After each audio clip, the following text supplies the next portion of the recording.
성도 여러분, 안녕하셨습니까? 오늘 이 아침에도 하나님의 귀하신 은혜가 우리 모든 분들과 함께 하시기를 간절히 축원합니다. 만나의 아침 새벽 기도로 시작하겠습니다. 하늘에 계시는 사랑이 많으신 아버지 하나님 감사합니다. 언제나 매일 저희들에게 베푸시는 하나님의 은혜가 이 아침에도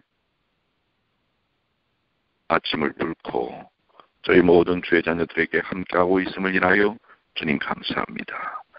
성령의 터치하심, 우리 아버지 하나님의 그 풍성하신 사랑, 예수 그리스도의 십자가의 그 놀라운 희생의 사랑이 우리 모든 주의 자녀들과 함께할 수 있도록 주여 도와 주시옵소서.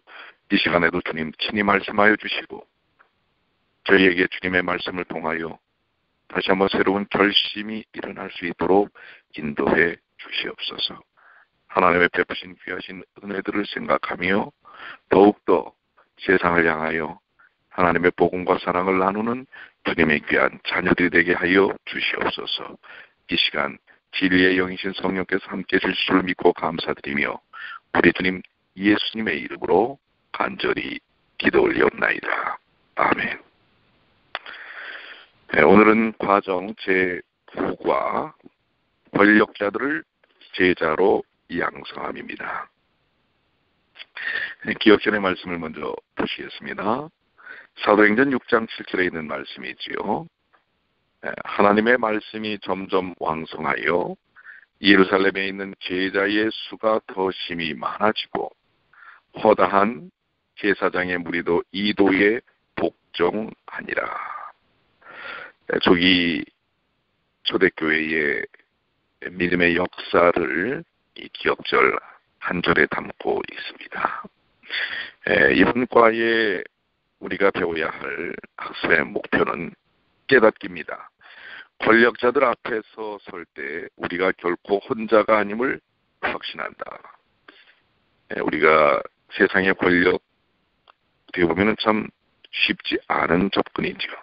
그러나 그 가운데 하나님께서 함께 하심을 우리가 경험한다고 하는 사실이고요. 느끼기입니다. 과거의 성령께서 신자들을 통해 말씀하셨던 것처럼 오늘날도 그분이 우리를 통해 일하신다는 사실을 믿는다. 과거와 현재와 미래 속에 하나님께서 함께 하시고 하나님이 역사하신다고 하는 사실을 보여주고 있는 것입니다. 행악입니다. 사회적 지위가 어떻든지 그리스도를 증거하는 자들과 협력한다. 그렇죠. 우리가 증거해야 될 부분은 대상의 제약이 없다고 하는 것입니다. 누구에게나 그 사람이 세상의 권력자이거나 아니면 가난한 사람이거나 누구에게나 우리는 복음을 증거해야 할 이유가 있다고 하는 사실을 말씀하고 있습니다. 자, 첫째 날로 하셨어요. 권위를 존중함. 자, 즉 이 권위를 존중함이다라고 하는 것은 정부와 권세자들에게 우리가 어떻게 접근하고 어떤 태도를 올바른 태도를 취할 것인가라고 하는 부분인데요. 교훈입니다. 성경은 하나님의 백성이 하나님의 뜻을 벗어나지 않는 한 세속적인 정부에 복종해야 함을 가르친다. 예수님도 친히 그런 모본을 보이셨다. 특별히 로마서 13장 1절로 7절에 있는 말씀을 통해서 우리에게 필요한 중요한 기별들이 있습니다. 로마서 13장 1절에는 각 사람은 위에 있는 권세들에게 복종하라. 즉 하나님의 백성들은 세상 권력과 세상 정부에 그것이 하나님의 말씀과 어긋나지 않을 때에는 우리는 그 모든 것들을 준수하고 존중하고 그 세상 정부의 정책에 따라야 한다는 사실입니다. 하나님의 백성은 인간 정부를 하나님이 정하신 제도로 인정하며 그것에 대한 순종을 합법적인 범위 안에서 신성한 의무라고 가르쳐야 한다는 사실이죠.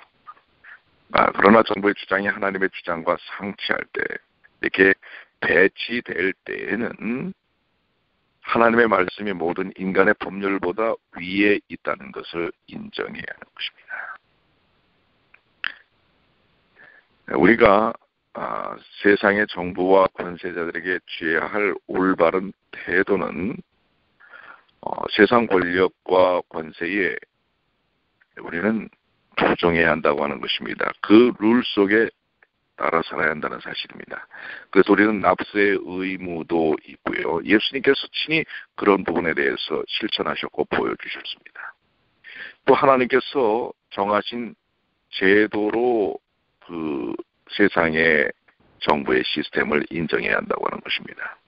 합법적인 범위 안에서 우리는 순종해야 한다는 사실이고요. 정치적인 흐름에 있어서는 중립을 지켜야 한다고 하는 것입니다. 즉 법과 질서를 잘 지키면서 정치적인 면에 있어서는 우리가 물론 선호할 수가 있습니다만은 중립을 지켜야 한다고 하는 것입니다. 그러나 결론적으로 하나님의 법과 상치되는 세상법이 있다면 하나님의 법 우선이라고 하는 사실을 우리는 또한 잊어서는 안 되는 부분이라고 하는 것입니다. 묵상으로 넘어가셔서는 여러분은 세속정부의 권위를 어떤 방식으로 존중하고 있습니까? 사실 우리는 세상의 정부가 갖고 있는 법률, 민법, 헌법, 형사법, 또 교통법 이러한 법들이 있죠. 또 납세법 이런 모든 법들을 누구보다도 더 정확하게 지켜야 합니다. 그리고 그것을 하나님께서 주신 권세라고 인정을 해야 하는 것입니다. 그러나 그 법 자체가 이제 죄악으로 물들어서 하나님의 법을 어기게 하려고 할 때는 하나님의 법이 상위법, 앞선법이라고 하는 사실에 대해서는 또 분명한 우리가 태도를 가질 필요가 있다고 하는 것이죠. 적용입니다. 현대 제자들은 불의한 로마 통치하에서 예수님이 보이신 태도를 오늘 어떻게 적용해야 합니까? 그 로마 자체가 불의했지만은 폭력적이고 매우 권력지향적인 것이었지만 그 가운데서도 예수님은 그 로마의 법을 존중해 주셨다고 하는 사실입니다.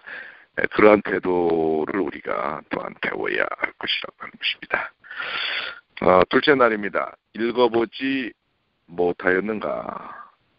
자, 이 둘째 날 월요일 소지에서 우리가 배워야 할 부분은 권력자들을 설득하고 구원하고자 노력하시는 예수님의 모습을 찾아야 합니다.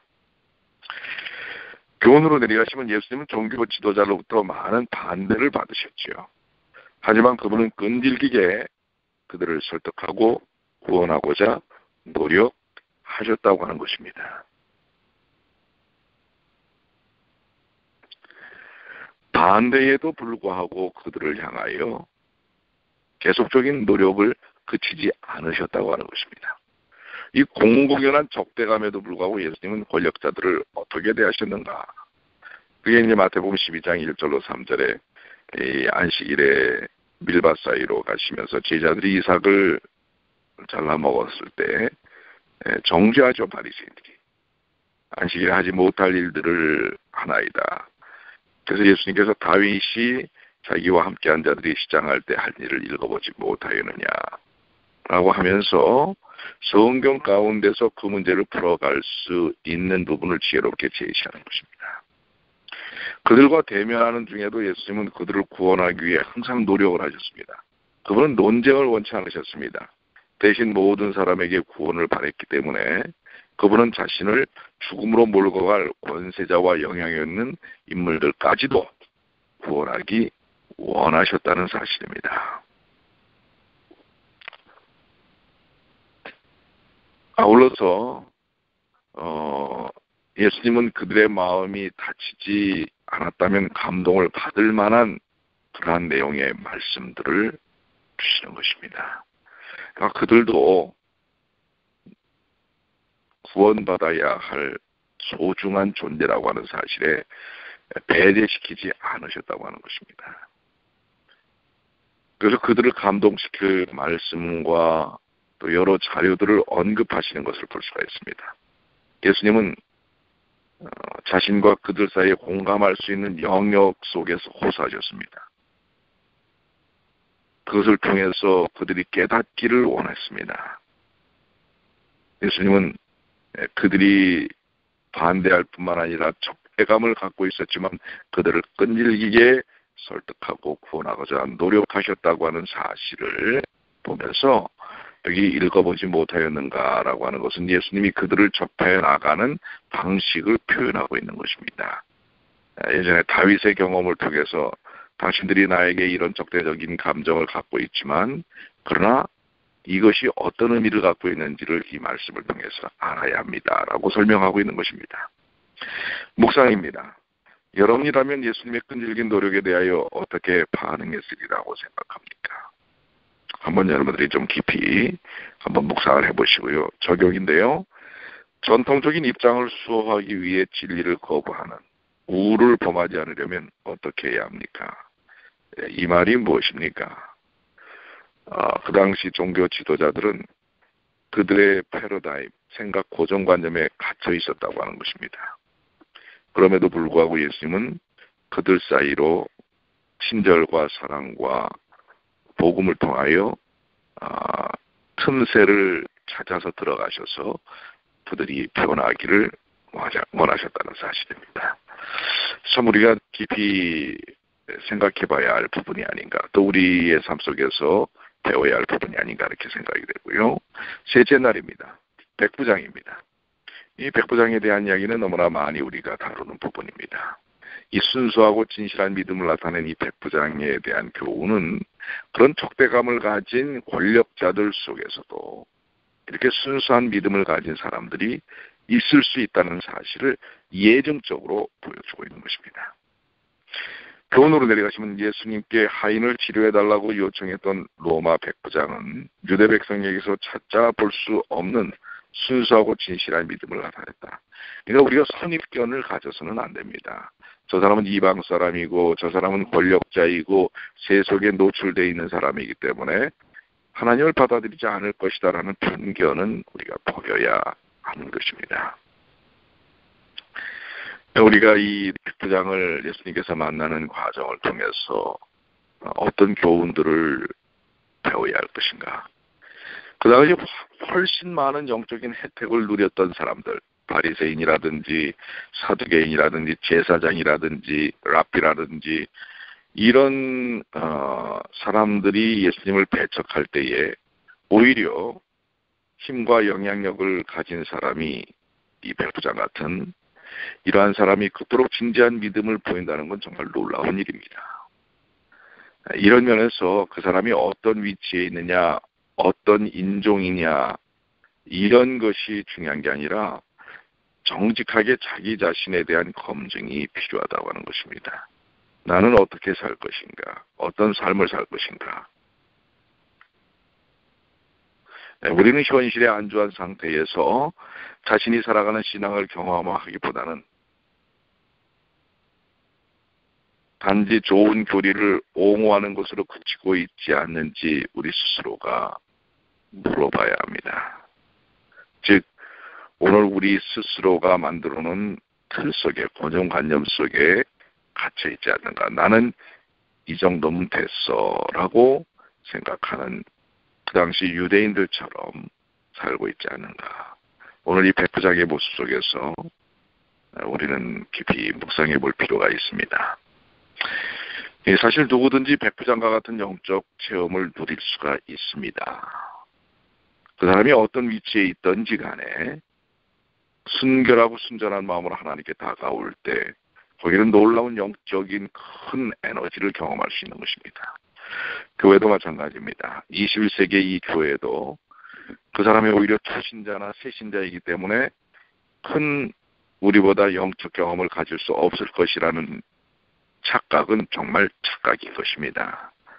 교회에 오래 나왔기 때문에 그 사람이 영적으로 정말 고귀한 위치에 있을 것이다. 그것도 착각일 수 있는 것입니다.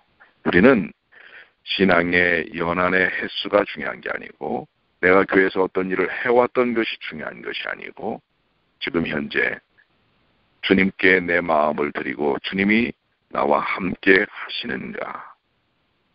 그것이 더 중요한 것입니다. 그렇기 때문에 오히려 초신자라고 그래서 새신자라고 그래서 믿음의 영적인 그런 경험들이 부실할 것이다.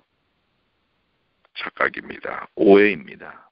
오히려 그들이 더 큰 영적 경험들을 가질 수 있다고 하는 사실을 우리는 인정해야 합니다. 오늘 이 백부장의 경험을 통해서 말입니다.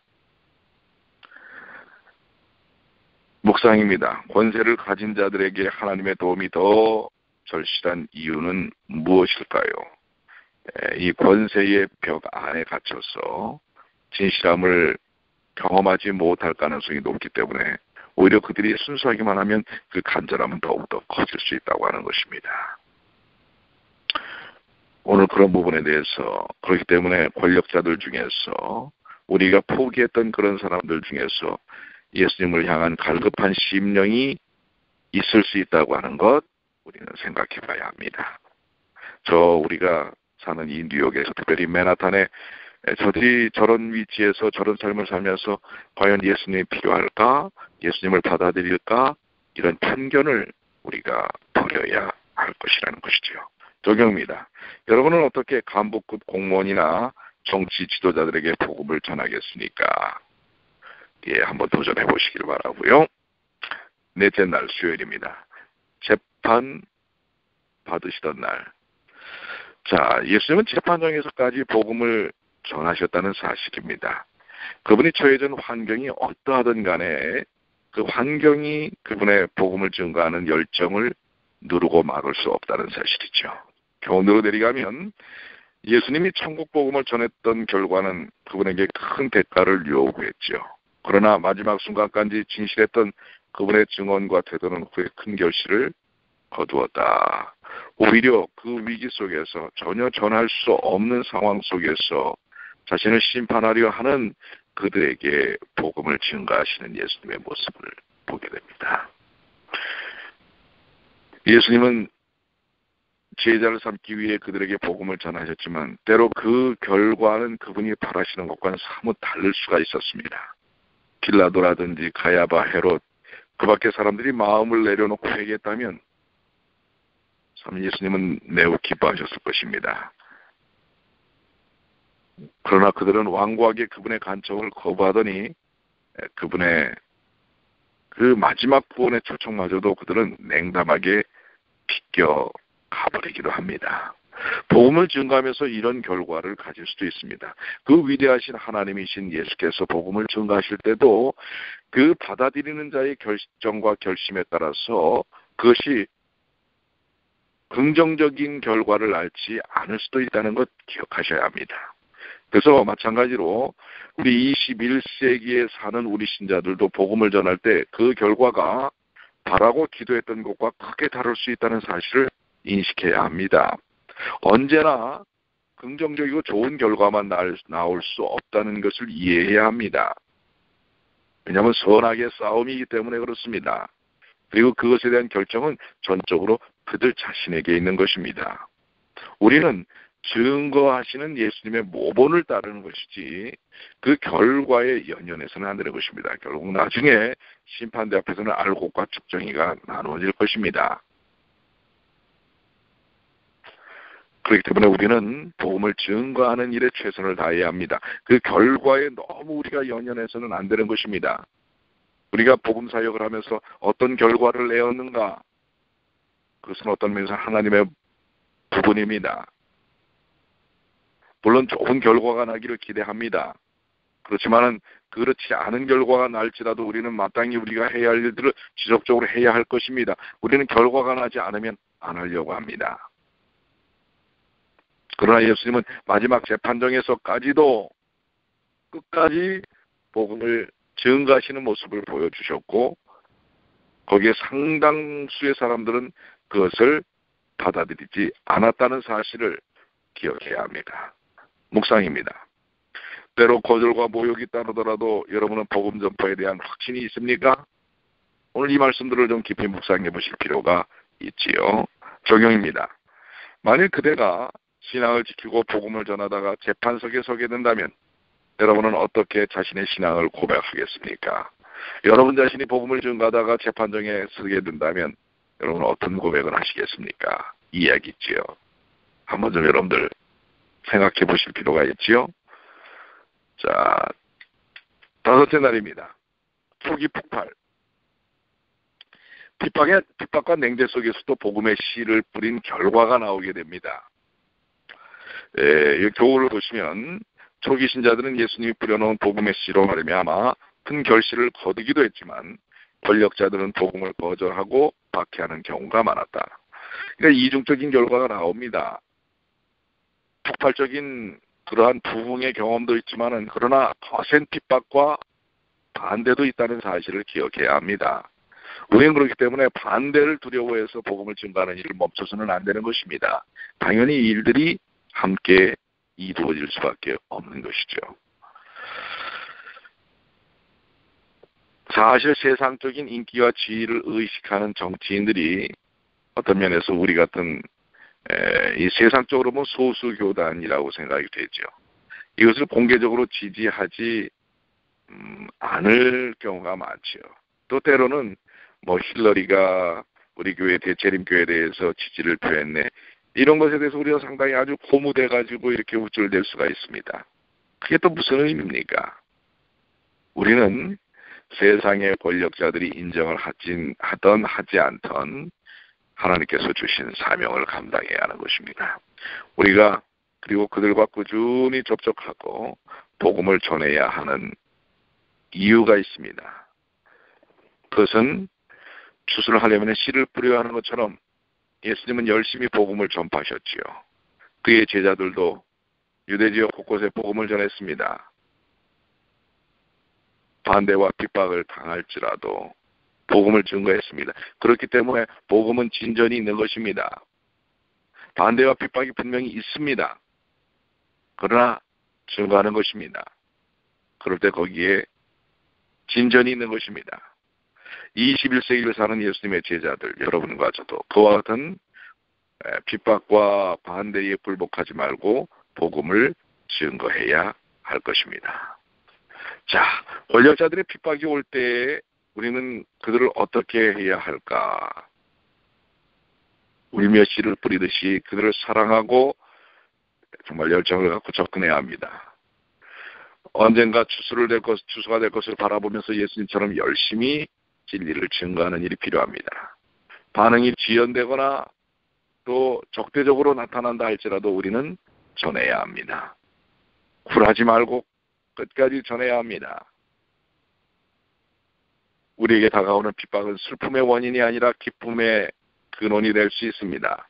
우리는 주님의 발자취를 따라가는 것입니다. 오늘 이것이 이번에 권력자들을 제자로 양성하는 이번 과의 핵심입니다. 항상 긍정적인 결과만 있는 것은 아닙니다. 오히려 반대와 핍박과 적대감이 드러날 수 있지만 우리는 여전히 세상의 권력자들에게도 예수님을 증거해야 한다는 사실입니다. 권세는 하나님께서 주는 것입니다. 예수님은 권세 잡은 자들을 향하여 그들을 구원하기 위해 애를 쓰셨다는 사실을 기억해야 합니다. 권력자 중에서도 선한 양심을 가진 이들이 있다고 하는 사실입니다. 21세기를 사는 우리들도 권력자들, 상당한 위치에 있는 자들, 그들을 구원하기 위해 애를 써야 합니다. 힘들고 고난스러워도 하나님께서 초기 교회에 보여주셨던 그 어려움 속에서도 나타났던 놀라운 역사처럼 우리도 그 약속의 결실들을 생각하며 복음을 증거하는 일, 특별히 세상 권력자들을 향하여 복음을 증거하는 일들을 해야 할 것입니다. 묵상입니다. 거절할 것을 알지만 그래도 복음을 전해야 하는 이유. 이제 묵상해 보시면 되겠죠? 적용입니다. 여러분은 주변 인물 가운데 복음을 거절할 것이 예상되지만 그래도 복음을 전할 대상은 누군가요? 한번 좀 적어보시길 바랍니다. 그리고 그들을 위해 오늘 기도하시지 않겠습니까? 오늘의 말씀을 정리하면서 권력자들을 구원하시는 예수님의 방법은 다른 이들을 구원하셨던 것과 같은 방법과 같습니다. 그분은 그들을 만나 동정하셨고 그들을 위해 봉사하심으로 신뢰를 얻으셨습니다. 예수님의 방법과 다른 지름길로 가려는 모든 시도는 성공하지 못할 것입니다. 눈물로 씨를 뿌려야 합니다. 인내로 뿌려야 합니다. 사랑으로 접근해야 합니다. 오늘 여러분들 결과에 두려워하지 마십시오. 실패할 수 있습니다. 그들이 받아들이지 않을 수 있습니다. 그러나 그것은 실패가 아닙니다. 그것은 우리가 해야 할 마땅한 일이라고 하는 사실을 올해 이제 2월이 얼마 남지 않았지요. 3월이 바로 코앞입니다. 우리는 이제 날씨가 따뜻해지면 더 적극적으로 복음을 전가하는 일을 해야 합니다. 움직이지 않는 자는 죽어있는 자입니다. 올해는 영혼 구원을 위하여 마음을 다하시는, 하나님께 능력을 구하시는, 간절히 기도하시는 주님의 귀한 자녀들이 되시기를 축원합니다. 기도하겠습니다. 아버지 하나님 감사합니다. 오늘 권력과 권력자들을 어떤 태도로 우리가 대해야 하고 접해야 하는지, 또 그들이 어떤 반응을 보인다 할지라도 끝끝내 우리가 계속해서 우리에게 주어진 사명을 감당해야 할지를 가르쳐 주셨습니다. 아버지 하나님, 삶을 통해 성령의 역사가 저희 삶에 실천되어질 수 있도록 도와주시옵소서. 굳건한 믿음을 갖게 하여 주시옵소서. 마땅히 갈 바를 알고 행할 일을 하는 주님의 귀한 자녀들이 되게 하여 주시옵소서. 몸이 불편한 우리 사랑하는 성도들이 많습니다. 아버지 하나님 함께 하셔서 그들이 치유와 회복이 되도록 도와주시옵고, 또한 하나님의 교회, 우리 뉴욕 중앙교회가 이제는 분연히 하나님의 귀한 사역을 이루어야 할 때입니다. 한 사람 한 사람 더욱더 큰 하나님에 대한 사랑과 교회에 대한 애정을 갖게 하여 주시옵소서. 그리고 그것을 드러내게 하여 주시옵소서. 우리에게 맡겨진 사명이 온전히 감당되어질 수 있도록 인도해